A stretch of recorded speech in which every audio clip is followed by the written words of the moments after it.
Hi, we're on location in the beautiful Napa Valley to talk to you today about our next wine club shipment. We've got 8 wines, and the focus this month is all on terroir. It's a pretty confusing concept, but to help break it down and dive deep into cool climate versus warm climate with some really great varieties that express terroir is our very own Sur Lucero Master Sommelier. So I had a lot of fun really putting together this month's wine club. It's June 2018. I'm right here in the middle of the western part of Napa Valley where I live. Right behind me here is the foothills of Mount Vidor, and we're going to talk about the idea of terroir. And it's really a concept, okay? Because it's many things coming in together to create a finished product.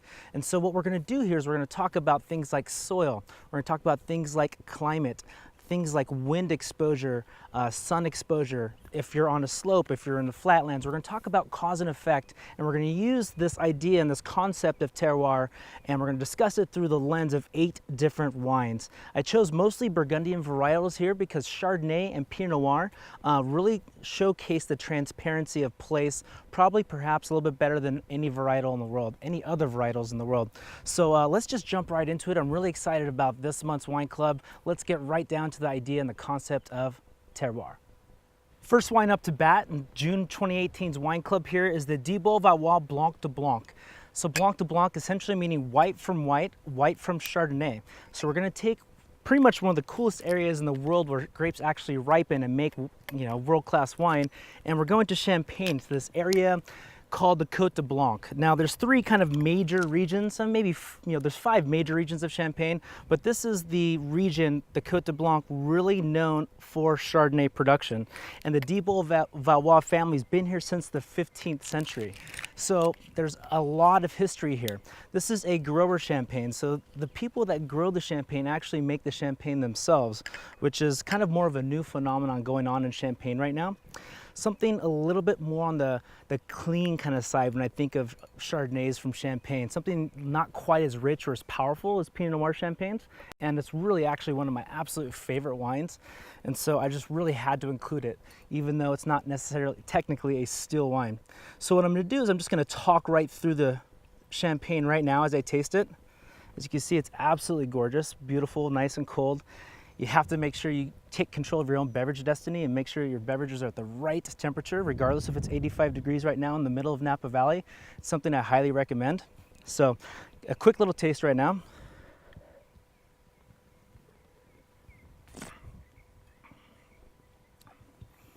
It's just like I remember from De Beaune.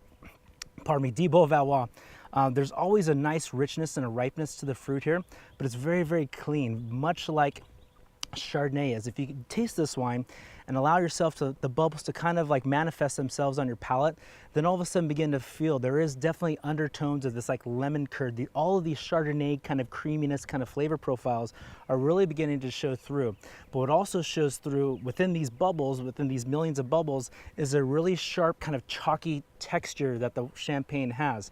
Okay, so we're way up at the 49th parallel, way north in the northern hemisphere here, far away from the equator, and the days here are very, very long, but they're very, very cool. And that creates an environment where the grape varietals themselves don't really ripen fully. And so you have to pretty much, create this whole idea of 2 fermentations. One fermentation to kind of get your wine hopefully up to about 10.5% alcohol. Then you add a little bit of sugar, a little bit of wine into it. You put a cap on the bottle, and then you age the wine and let the secondary fermentation take place in the bottle over months and months and months, with the lees and the richness inside the bottle kind of incorporating themselves into the beverage themselves. So that wine kind of takes on this depth and this kind of richness and this roundness and creaminess a lot like Chardonnay does in other parts of the world. But it takes time, it takes age, because you're in a very, very cool climate, and the grapes don't naturally ripen to that level like if you're down in the southern part of Burgundy, and definitely not like if you're in the California sun, where richness and sunshine and ripeness of fruit is bountiful and plenty.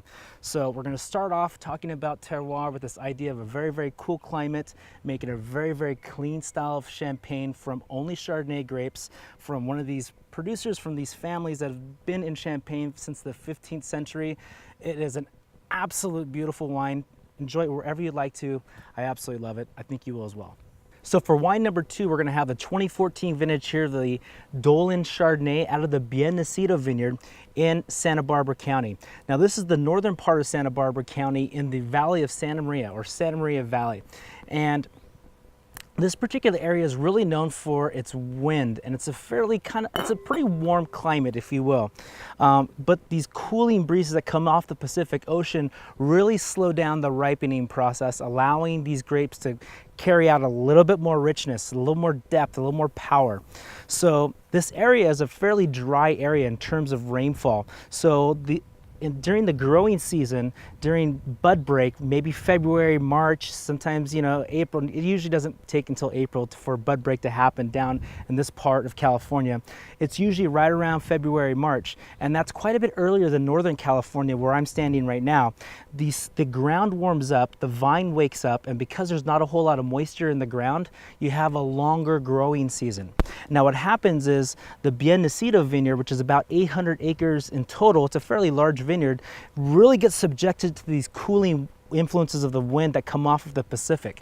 So once wind hits above 15 miles an hour, grapevines begin to shut down. They begin to kind of become a little bit kind of stressed out, if you will. And what they're trying to do is they're just trying to hold on to their grapes and their vines, and photosynthesis begins to slow down. So for the warmest part of the day, these vines are being subjected to these cool winds off the Pacific Ocean, only about 8 to 9 miles off the coast, and they're being kind of ravaged. So they're actually really beginning to slow down the ripening cycle. Because they have the earliest bud break, because there's low moisture in the ground here, they have a very long growing season, and that creates a lot more depth, a lot more ripeness and richness. So you're seeing Chardonnay on this other opposite side of the spectrum in the slightly warmer climate, still not a hot climate, but a warmer climate, kind of moderated by the breezes off the Pacific Ocean, and you're seeing the effects of a very, very long growing season. And so the longer growing season here creates the depth and the richness. As to the Champagne, which was the other Chardonnay, we're kind of comparing and contrasting here, which it isn't apples to apples, saw longer days at very, very, very cool temperatures because they're so much farther north away from the equator. And that created very long sunlight hours, but with very little heat and a lot less sunlight. So kind of two different ways to kind of look at Chardonnay here. Very, very lean from D. Valois Champagne, and something quite a bit richer, a little bit more decadent and creamy with the Dolan Nacido Chardonnay here, 2014. It is really, really a fantastic wine with a lot of depth to it. I hope you enjoy it nearly as much as I do. So when you're trying to have a conversation about terroir, you cannot skip over the idea of Burgundy and the grape varietal of Pinot Noir. This is this is kind of where ground zero for this idea of terroir kind of concept was born. The Cistercian monks that had developed the vineyard sites within this area for hundreds of years really, really got it right. Now, we're going to go down to the area of the Cote De Beaune, within this area of Burgundy. Now, the most famous areas of Burgundy are the Côte de Nuits and the Cote De Beaune, and together they're called the Côte d'Or. So we're at the northern tip of Cote De Beaune, right around the hill of Corton. And you might have heard of the hill of Corton for Corton Charlemagne. There's 3 different villages that kind of share the bottom kind of slope area of Corton. And Pernar Vergelesses is one of those villages. Marius Delarche is actually one of those people that are really known for this particular village. There's about 5 or 6 different producers that are really known for Pernar Vergelesses. 2014 was a fantastic vintage in terms of intensity, in terms of just being that really, really classic style of Burgundy with a little bit more ripeness and a little bit more richness. I absolutely love this wine. One, because it doesn't show quite the brooding power and strength and brashness sometimes that a Los Corton and straight Corton Rouge can in their youth. It's actually very much more accessible right now, but you'll notice that between this wine and the other 3 Pinot Noirs that we have coming up in just a few moments, it's gonna have a little bit more of this precision, a little bit more of this kind of skeletal kind of like chisel to it, and not as much as the flesh and the opulence and the kind of softness that really sometimes California Pinot Noirs absolutely love. But if we're gonna talk about Pinot Noir and we're gonna talk about terroir, the cooler area of the Cote de Beaune has to be taken into context for you to understand why Russian River or Sonoma Coast or Nacido Pinot Noir begins to taste the way that it does. 2014, Pinot Vergelesses, absolutely fantastic wine. Marius Delarche is one of those classic producers, and absolutely has a place within the context of the world in this conversation about Pinot Noir and Terroir. We're talking about the West Coast here. We're talking about the United States, New World, and we're talking about Vidon 2013 3 Clones Pinot Noir. One of my favorite new producers that I found within the Willamette Valley within the last year. Now this is their 3 Clones, which is quite lovely. It's a little bit more restrained, it's a little bit leaner. And you're gonna see here that the flesh and the opulence within this wine is still a little bit more pulled back than when we jump down into the Sonoma coast and the Santa Maria Valley Pinot Noirs that we have also within our terroir discussion in June 2018's Wine Club. Now what I'm gonna do is I'm just gonna go ahead and give this a quick taste, and we're gonna talk about the flavor profiles here, okay? On the nose, definitely has this really kind of savory, kind of like fresh, kind of picked herb, leafy, kind of rhubarb, slight cranberry-esque kind of profile to it. Plenty of ripeness here, but it's not heavy. It's not over the top rich or dense or fleshy or opulent. What's going on here is that there's these savory, beautiful herbs. I think that rhubarb is right on point. There's this cranberry kind of red fruit that's a little bit more taut, which I think is absolutely beautiful. The Vidon 3 cellars kind of shows that there is a little transition before you go from California straight over to Burgundy. A little bit more lean, a little bit more restrained. And the climate here, this is created within the Chehalem Mountains AVA within Willamette Valley. And Willamette Valley is about 100 miles long in terms of its growing area. This is in the northern part of Willamette Valley. And it's a continental climate. This comes from the same soils as the Dundee Hills, this kind of red Jory soils that have this kind of volcanic ash. Very rich volcanic clay-like ash that really creates a little bit more of a kind of like a spice kind of note, a little bit more of a grippy kind of like texture and palate feel. I really think that the wines that come off of Willamette Valley and these Jory soils are some of the best, and Vidon is my favorite new producer within this last year. Really beautiful wine. There is no doubt that Sonoma Coast Pinot Noir has been a major category within the wine industry for the last 2 decades now. La Pitchoune 2013 Sonoma Coast Pinot Noir represents one of those new small producers that are making wines in a very small kind of hands-on artisan way. Chances are you've never come across this particular wine because there's less than 300 cases of it produced. This is coming from the Thorn Road Hill, Thorn Road Ranch just west of Sebastopol, on top of the Gold Ridge soils that made this particular area of the world famous for Pinot Noir. Absolutely beautiful wine here. The fact that they carve out a little bit of their production for us to offer wine access is one of the most exciting things that we do here. And what's going on now with this particular wine is I'm going to give it a quick taste. We're going to talk about why it's so beautiful, what it is about it, and where it fits into the discussion of Pinot Noir and Terroir for June 2018 Wine Club.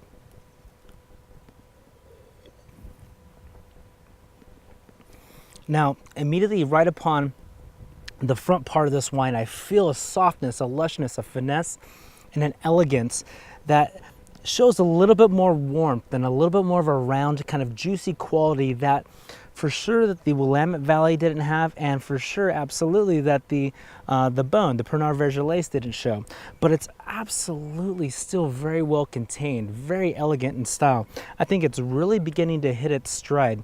When you talk about this particular area of the world, we're talking about a maritime influenced climate. So the Pacific Ocean and the fog that kind of rolls in on these sandy kind of loamy soils which have high clay content really are kind of known for giving a softness and a roundness to this particular Pinot Noir. And the Pacific Ocean is what mitigates that warm climate as you go farther east into the Russian River Valley and as you go farther east into the parts of Sonoma, we're beginning to grow Cabernet grapes. And so being this close and this the proximity, if you will, to the Pacific Ocean is really what brings this area into focus for terroir in regards to Chardonnay and Pinot Noir. Because if not, we'd be growing Cabernet here without the winds and without the cooling influence of the Pacific.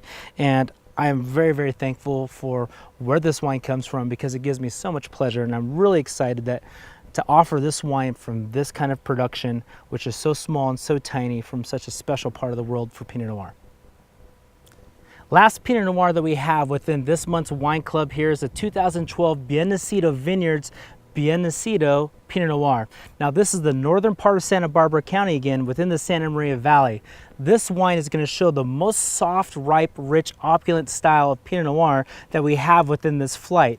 And the way that brings itself back into the context of terroir is that we're talking about wind. We're also talking about a slightly warmer climate. We also talked about within the Chardonnay the much longer growing season because we have early bud break because there's very little moisture in the soil. And so the soil warms up, wakes up the vines start their growing season much earlier. And it really showcases a lot more decadence, a lot more softness and richness within this particular wine. So we started with the Pinot Noir Vergelesses 2014 from a very classic Burgundian vintage with lots of energy. We went right into the Vidon 3 clones out of Willamette Valley, actually up in Chehalem, which is way up in the north. Those two were both continental climates.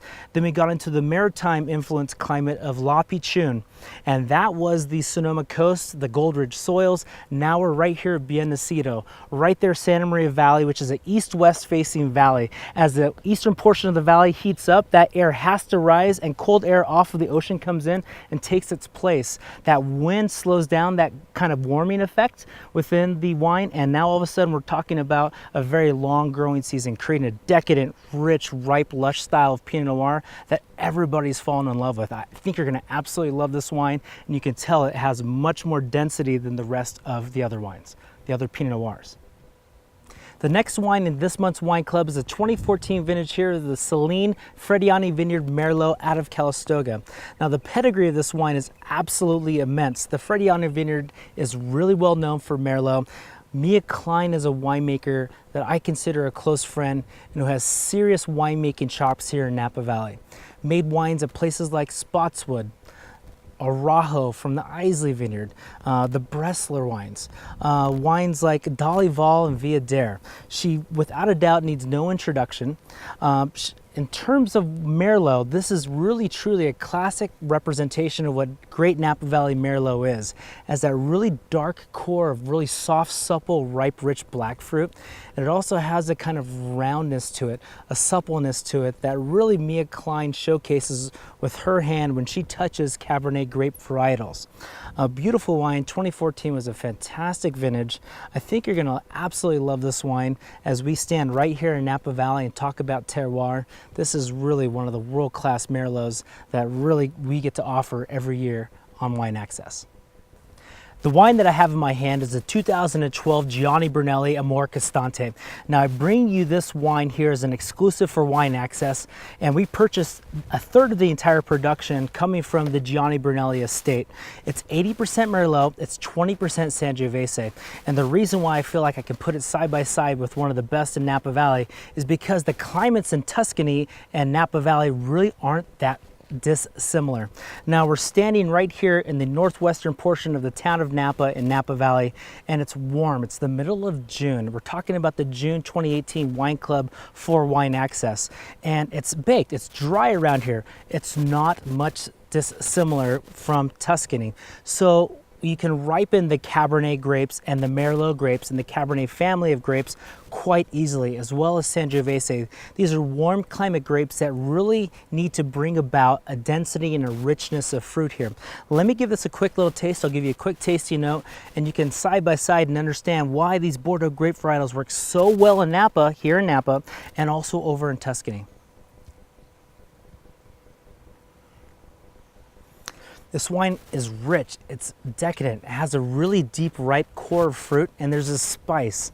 And really kind of what talks to me about the Italian soul is this savory, warm, ripe tomato aspect to it, which I think is absolutely attractive. I want to enjoy this wine on a cooler day or maybe a cooler evening with braised savory meats.